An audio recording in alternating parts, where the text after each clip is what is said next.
Tamsin Suarez represented the Women's Association, an organisation which she says promotes gender equality and campaigns for change.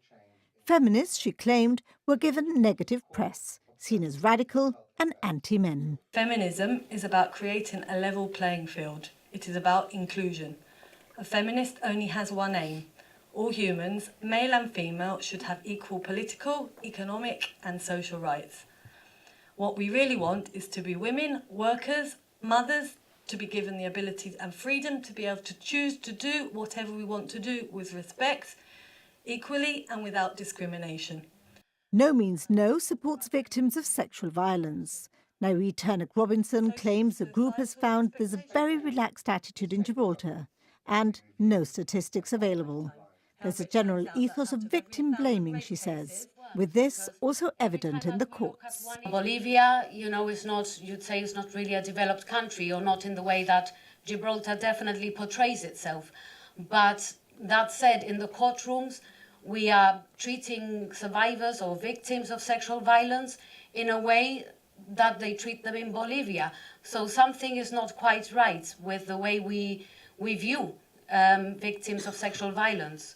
Former teacher Conchita Triay spoke of how she tried to make her pupils aware of feminism and of the importance of women in society. Matters of social injustice were always important to me. So obviously becoming increasingly aware about the fact that women generally were treated unjustly, that was bound to become important to me. In terms of ideology, I was influenced by the feminism of the 70s, which presented a way of looking at things which was totally different. It embodied a whole spectrum of ideas which challenged everything about the status quo, about the way everything was done, about the way politics were done, about the way organizations were run, about the way people discuss things. It saw a lot of protests on different aspects of women's rights, and it was an exciting time. Marlene Hassan Naon pointed out she's one of only 2 female parliamentarians. Under 12% of the vote in debates represent women. Although all politicians are there to represent everyone, she said, there are dangers from underrepresentation and from overrepresentation.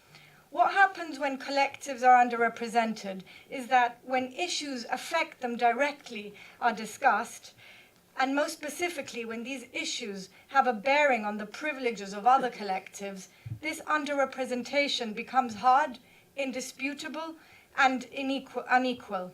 Just think about who are the main recipients of the privilege in society and have a look at who has historically represented them. In Gibraltar, there's a gross overrepresentation of one demographic, white male lawyers, or as I call them, grey men in suits. And it is clear that they get a pretty generous helping of the cake, I think we can all agree on that. She went on to say inequality of representation is linked to underdeveloped countries. We are still, she added, in a sexist society, and politicians help make this a reality.